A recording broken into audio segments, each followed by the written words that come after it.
مسجدوں میں بھی جاتی تھی نماز پڑھنے کے لیے، جمعے میں بھی بیان سنتی تھی، عید بقرہ عید میں بھی شامل ہوتی تھی، لیکن آ کر کے عرض کیا یا رسول اللہ مرد تو ہر وقت آپ کے ساتھ رہتے ہیں، ہر وقت آپ کی بات سنتے ہیں، عورتیں بہت کم آپ کی باتیں سنتی ہیں، اس لیے ہمیں بھی آپ وقت دیا کریں، الگ سے ٹائم دیا کریں۔ آپ صلی اللہ علیہ وسلم نے ان کی اس درخواست کو قبول فرمایا اور قبول کر کے روایت میں آتا ہے ہفتے میں 2 یا 1 دن رکھا۔ کیوں رکھا؟ بھئی ادھر دیکھو، وہ کھڑے ہو گئے ادھر دیکھنے لگے۔ یہ آپ کی سمجھ میں نہیں آ رہی کیا بات ہے؟ آ رہی نہیں؟ آ رہی۔ تو یہ دن کیوں رکھا؟ تاکہ عورتوں تک دین پہنچ جائے اور اس کی گود میں پلنے والا بچہ شرابی، نشیڑی، کبابی، جواری، چور نہ بنے بلکہ عالم پیدا ہو۔ اور وہاں کی آقا مدنی کی ازواج مطہرات نے بھی ان کے لیے وقت نکالا، تب جا کر کے یہ دین ہم تک پہنچا۔ آج بچیوں کو دین سے دور رکھا جا رہا ہے، یا تو مدرسے سے نہیں ہیں، اور اگر ہیں تو ان پہ ہمارا اعتبار نہیں ہے، اور لے دے کر کے ہمارے جو تبلیغ والے حضرات ہیں وہ اگر عورتوں کو لے جاتے ہیں ان پہ فتوے لگا دیتے ہیں کہ جی وہاں عورتوں کا جانا ٹھیک نہیں، یعنی کہ ہر عورت کو دین سے دور رکھنا۔ تو بتاؤ اس کی گود میں پلنے والا بچہ عالم بنے گا یا شرابی کبابی بنے گا؟ تو اس لیے میرے محترم بزرگوں دوستو، اگر اپنے گھر میں دین لانا ہے، کیونکہ مرد پڑھا تو فرد پڑھا اور عورت پڑھی تو خاندان کے خاندان پڑھ جاتے ہیں۔ ایک اپنی بچی اگر جاہل آپ نے رکھ دی، ان پڑھ رکھ دی، تو وہ آگے چل کے نسلیں تباہ کر دے گی۔ آپ تو چھٹکارا حاصل کر لیں گے کہ میں نے اپنی بہن کی شادی کر دی، بیٹی کی شادی کر دی، اور وہ بالکل جاہل ہے، آگے چل کر کے وہ نسلیں خراب کر دے گی، تباہ کر دے گی۔ کیوں؟ اس لیے کہ اسے دین کا نہیں پتا، اسے توحید کا نہیں پتا، اسے قرآن کا نہیں پتا، اور مائیں اور ہماری صحابیات نے کیسے زندگی گزاری ہے اس کا نہیں پتا۔ تو انشاءاللہ ہم اپنی بچیوں کو، اپنی بہنوں کو، اپنی ماں کو دین سکھانے کے لیے انشاءاللہ کوئی نہ کوئی راستہ نکالیں گے انشاءاللہ۔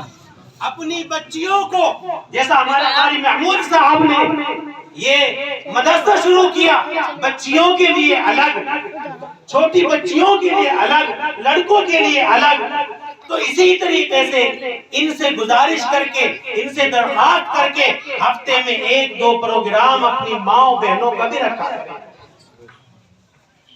پھر دیکھیں انشاءاللہ دین آئے گا نہیں۔ تو ایک وجہ یہ بھی ہے جس کی وجہ سے ہمارا معاشرہ سدھر نہیں پا رہا۔ کیوں؟ ماں کو پتا ہوتا ہے بیٹی کیا کر رہی ہے، لیکن ماں ایسی نظر پھیر لیتی ہے بیٹی سے، ایسی نظر گھماتی ہے جیسے پتہ ہی نہ ہوگا، یعنی بیٹی کو بھی سوا شیر بنا دیتی ہے، اور وہ اسے چلانے میں اتنی تیز بن جاتی ہے بیٹی کہ اسے پتہ نہیں ہونے دیتی کہ اس نے کیا کیا۔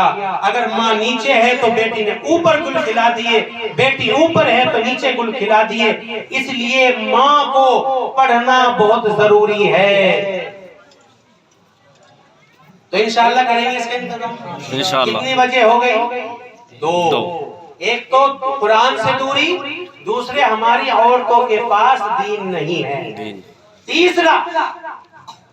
تیسری وجہ، ہمارے 52 جمعے ہیں مسجد کے، اور ان 52 جمعوں میں 60% مقررین حضرات، ہمارے ائمہ، ہمارے خطیب اگر تقریر کرتے ہیں تو صرف اور صرف قبر پرستی کی یا جماعت پرستی کی یا شخصیت پرستی کی تقریر کرتے ہیں، 60% موجود۔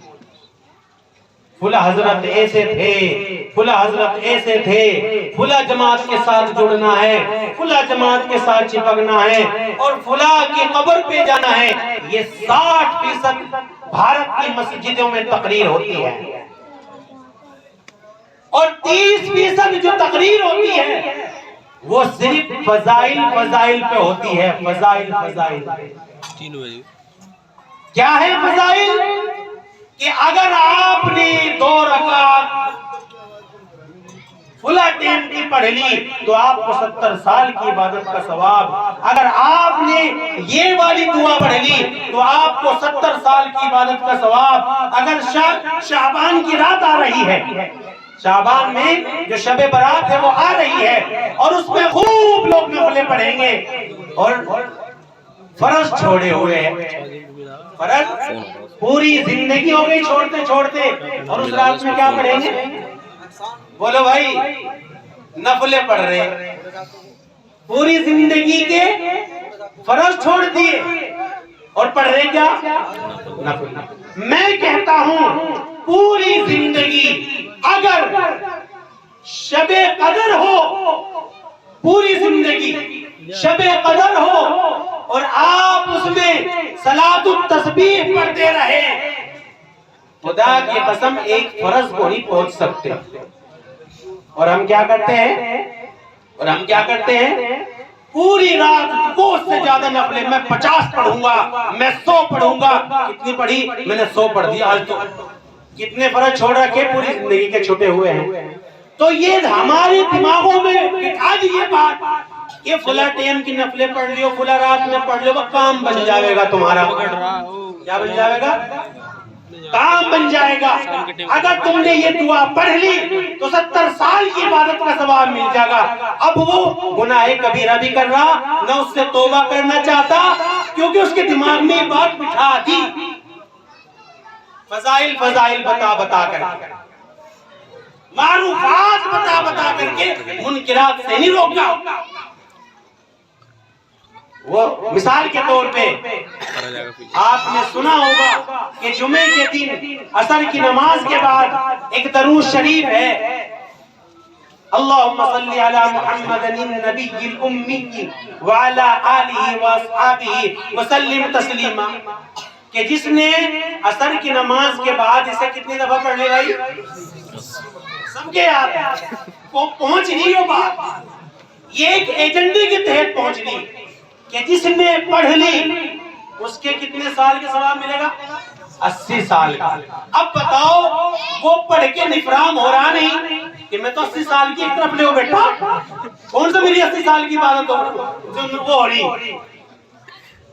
یاد رکھنا فضائل جب بھی آپ کے سامنے آئے، اس طرح کی حدیث آئے تو پوری زندگی کرنا پڑے گی، تب جا کے 80 سال کا ثواب ملے گا.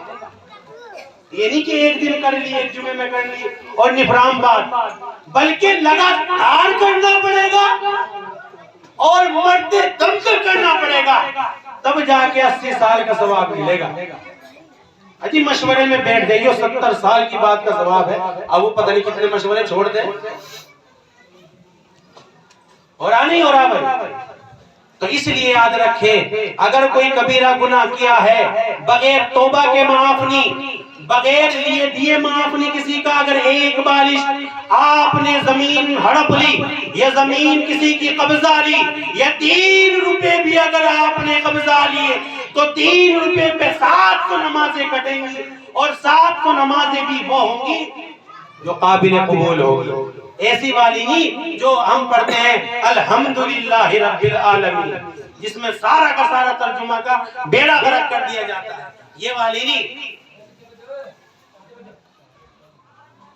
بہن کا حق مار لیا، باپ نے زمین چھوڑی تھی اور اس زمین کو اس نے دبا لیا، بہن شرم کی وجہ سے نہیں کہہ رہی. اور اگر کسی کے اندر کوئی غیرت کا مادہ آ بھی گیا اور کسی کو دین کا پتہ چل بھی گیا تو وہ بادل نہ خواستہ نہ چاہتے ہوئے بھی فون کرتا ہے اور یوں کہتا ہے بہن تیرا حصہ اتنا ہے لے آ کے لے لے. فون پہ کیوں؟ تاکہ وہ یوں نہ کہہ دے لا دے دے.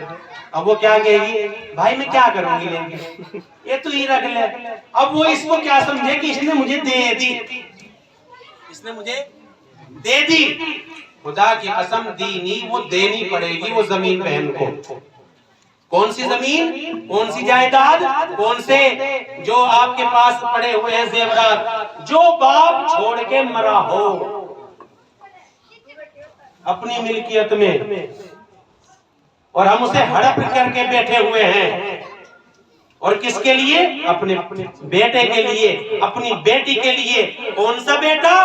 مر کے دیکھ کہ وہ بیٹا تیری قبر پہ آ کے فاتحہ بھی نہیں پڑھ سکتا. اس بیٹے کے لیے کیا کر لیا؟ بہن کی زمین ہڑپ لی. آج 1000 روپے میں مار کے لایا. کیا کر کے لایا؟ کسے کہہ رہا وہ باپ کو بیٹا میں نے آج 1000 روپے مار لیے، اور باپ خوش ہو رہا، ماں خوش ہو رہی، بیوی خوش ہو رہی شوہر کی اس حرکت پر کہ میرے شوہر نے کمال کر دیا، اس نے تو آج 1000 روپے مار کے لے آیا، کسی کا گلا کاٹ کے لے آیا. یہ جو میرے لیے جوڑا لایا ہے، ایک مرتبہ بھی کوئی عورت، کوئی بیوی، کوئی بہن، کوئی بیٹی یہ نہیں پوچھتی ابا یہ جوڑا تو لے کے آیا ہے یہ کیسی کمائی کا ہے؟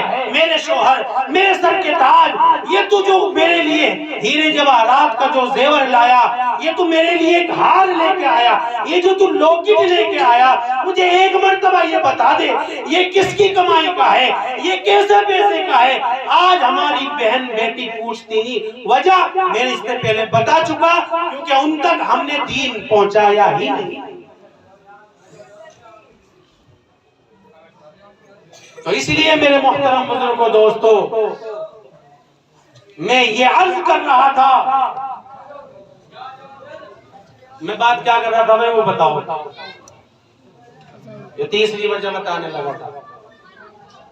کسی کو پتا ہے؟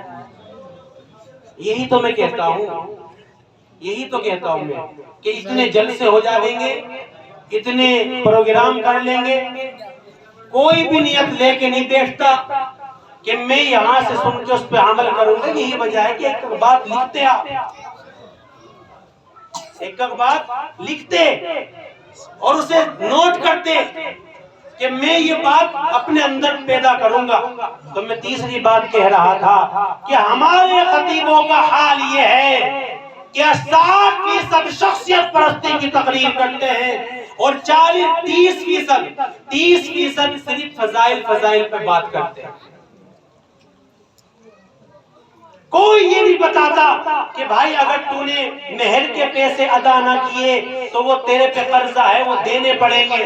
اجی ہم نے تو کہہ دیا تھا کہ لیوے نہیں لیتی، یہ کہہ دیا تھا، اس نے منع کر دیا تھا، اس نے سمجھا یہ میرے ہی ہو، دینے پڑیں گے. کسی کا ایک جوڑا بھی مارا، کسی کی ایک قلم، ایک پیسہ آپ نے اپنے، بھائی میری آواز نہیں آ رہی کیا؟ ادھر دیکھو بس، آپ نے مار لیا، آپ نے اس کو ہڑپ لیا تو وہ آپ کو دینا پڑے گا، اس کے بغیر کام نہیں چلنا. سمجھ میں آ رہی بات؟ تو اس لیے میرے محترم بزرگوں دوستو، آپ کے بچے یہ نہیں کہتے کہ میرے ابا ہمیں حرام کا کھلاؤ، ہمیں جو ہے ہمیں لا لا کر کے دوسروں کا گلا کاٹ کر کے دو. آپ کے بچے یہ نہیں کہتے. اس لیے خدا کی قسم اپنے بچوں کا جو معاملہ ہے وہ تمہارے ساتھ ہے، تم جیسا ان کو کھلاؤ گے ایسا ہی من ان کا بنتا چلا جائے گا. یاد رکھے میں یوں نہیں کہتا کہ پیسہ نہ کماؤ، بغیر پیسے کے آدمی بیکار ہو جاتا ہے، لیکن پیسہ کمانے میں 3 چیزیں دیکھنی پڑیں گی. کتنی چیزیں؟ 3. اگر ان 3 چیزیں آپ نے نہ دیکھی ہیں 3 چیزیں تو گویا کہ آپ جو اپنے بچوں کے لیے حرام کما رہے ہیں. سب سے پہلی چیز، اگر کماتے ہوئے آپ نماز چھوڑ رہے ہیں، اگر کماتے ہوئے جس طریقے سے، یاد رکھیں پانی پہ کشتی کہاں پہ چلتی ہے؟ پانی پہ، اور اس کے لیے کیا ضروری ہے؟ پانی. اور اگر وہی پانی اس میں آ گیا تو کہاں ڈوبے گی وہ؟ کشتی ڈوبتی بھی کہاں ہے؟ پانی میں. اور چلتی بھی کہاں ہے؟ پانی میں. اسی لیے جس طرح کشتی کے لیے پانی ضروری ہے، اسی لیے جینے کے لیے پیسہ ضروری ہے، لیکن اگر وہی پانی کشتی میں بھر جائے تو ڈوبے گی بھی پانی میں ہی۔ لیکن اگر ہم کماتے ہوئے یہ تین باتیں کرنے لگے تو گویا کہ ہم جو ہے اپنے بچوں کو حرام کما رہے ہیں، کھلا رہے ہیں۔ سب سے پہلی بات اگر پیسہ کماتے ہوئے ہم نمازیں چھوڑ